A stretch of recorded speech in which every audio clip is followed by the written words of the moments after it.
What's going on, y'all? My name is Deron Shields, and I'm here in my monochromatic purple to review none other than I Love Boosters, written and directed by Boots Riley.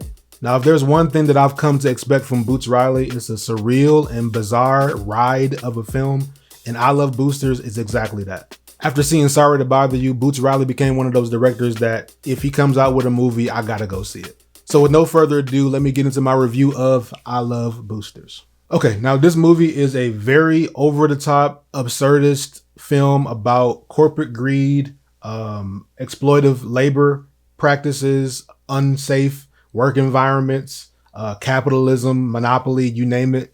But it stars Keke Palmer as our main character, Corvette.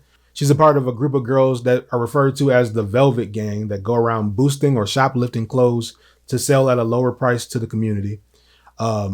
She's a big fan of this designer named Christy Smith, played by Demi Moore. She even sneaks into her office ahead of her fall fashion show and overhears her talking about these $100,000 suits. Later in the movie, Corvette gets interviewed at one of the Metro designer stores for a job, and she realizes that one of her designs is being stolen by Christy Smith and being sold as Christy's own. Now, this leads to the Velvet Gang specifically targeting the Metro designer stores in order to target Christy Smith's character and her whole fashion empire.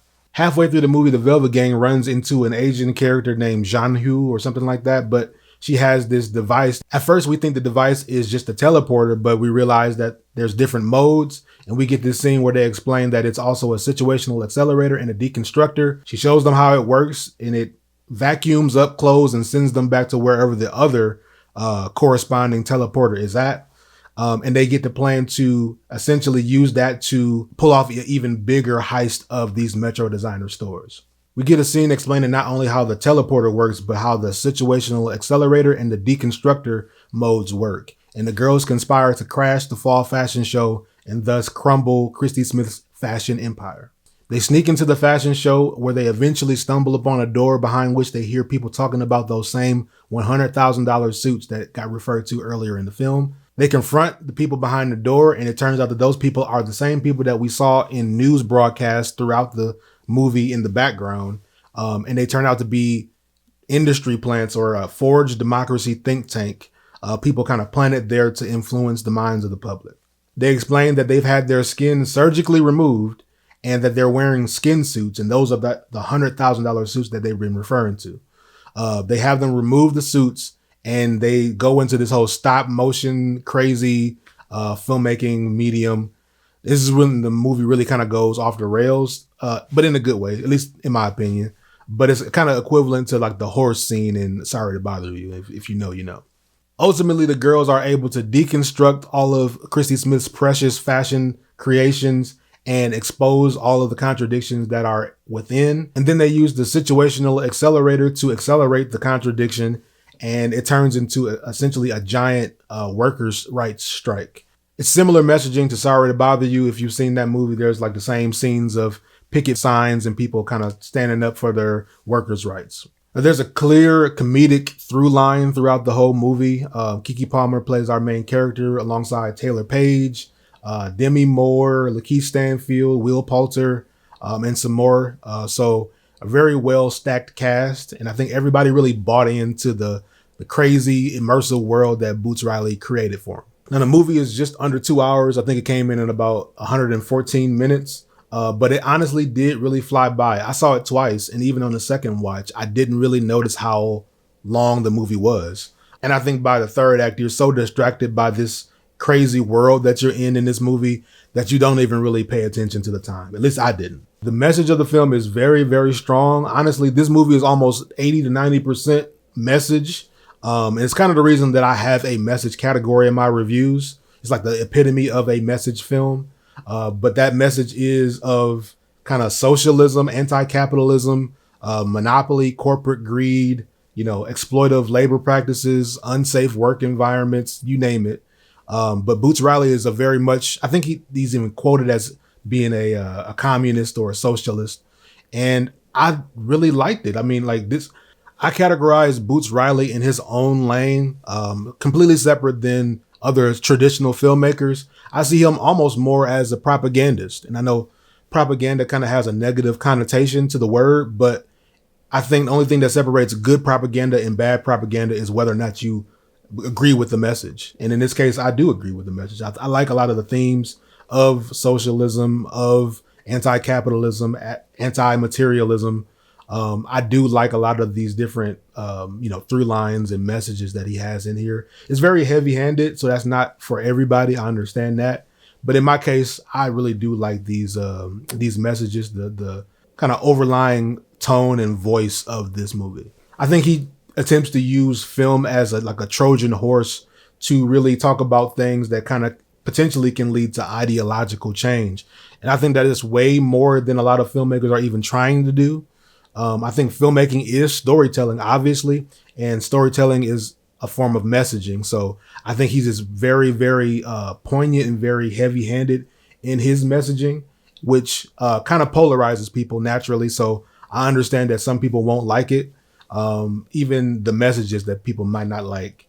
But he is his own man as far as a creative, and I really, it's a refreshing amount of originality, honestly, in a world of remakes and reimaginings and all that stuff. I think this is a very, very refreshing level of originality. And, if you had to put somewhat of a subgenre on it, it's kind of like a heist movie.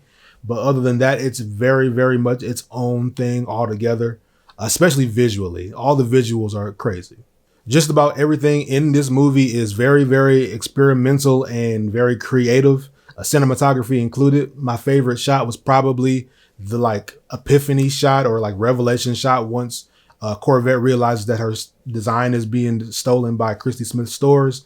They have her dolly back as the clothes racks kind of part behind her. That was a pretty cool shot, and they do it I think twice, once there and then once in a convenience store scene.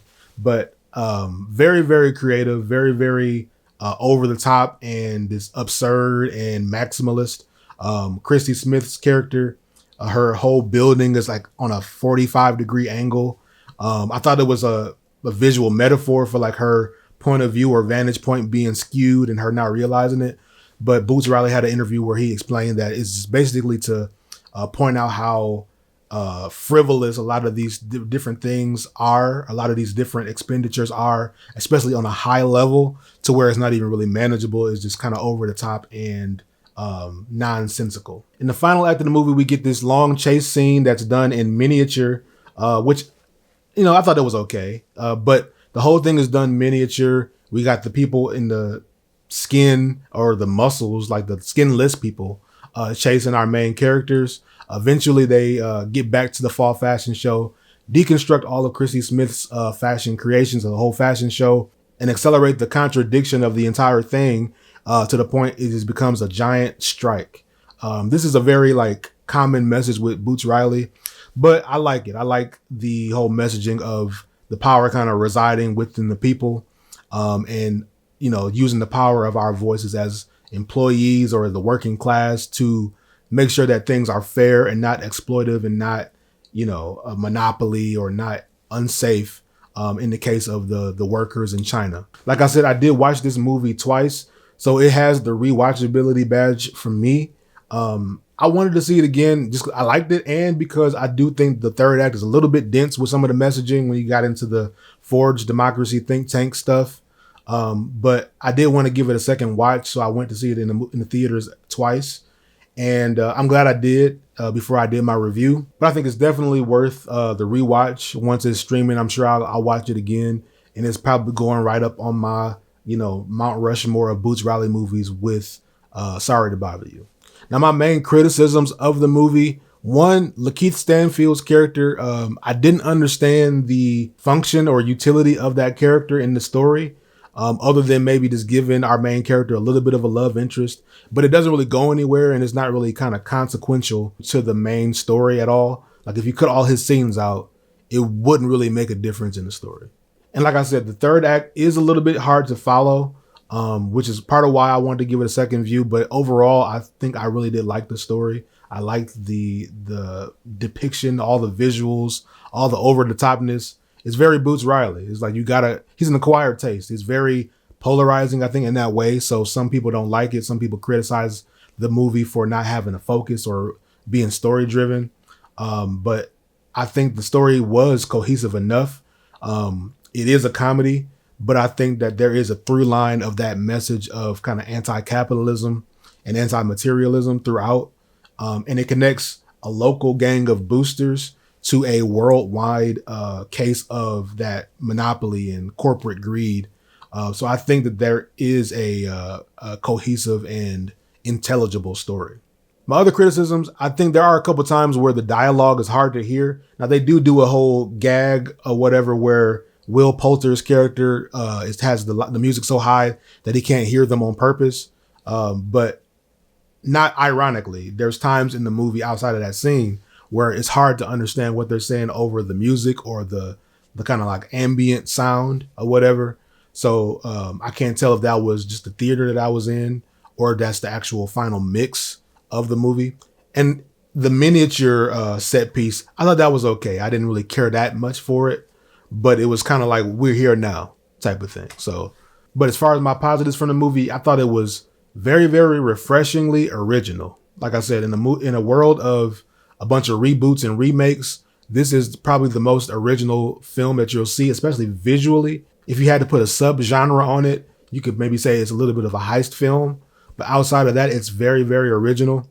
And you've not seen nothing like this before. And I can't even really do it justice. I wouldn't even really be able to spoil this visually if I wanted to. It's a super immersive world that Boots Riley creates with his visuals and over-the-top visual metaphors. A lot of color, a lot of vibrancy or vibrance. You name it. A lot of different like sight gags and just like it's very, very visually stimulating film. Okay, so from my score of I Love Boosters, I am going to give I Love Boosters 9 out of 10. It's high praise, but I do think it earns it. I think that Boots Riley is a very, very imaginative filmmaker, to say the very least. It's hard to kind of overstate how original his take on things tends to be. The messaging is very similar, like I said, throughout Sorry to Bother You to this film. But it's a message that resonates with me. I don't know if it resonates with everybody, so I can see this being a little bit of a polarizing film, but I really did enjoy it. But let me know what you guys think. What would you rate this from 1 to 10? Have you seen the movie? I highly encourage you to see it. You're not going to see as original of a movie in probably a long time until Boots Riley comes out with something else. But let me know what you guys would rate this 1 through 10. And make sure you leave a like, comment, and subscribe to the channel to see more of my reviews. But with that being said, my name is Deron Shields. Thank you for watching my review. I love boosters, and I'm out.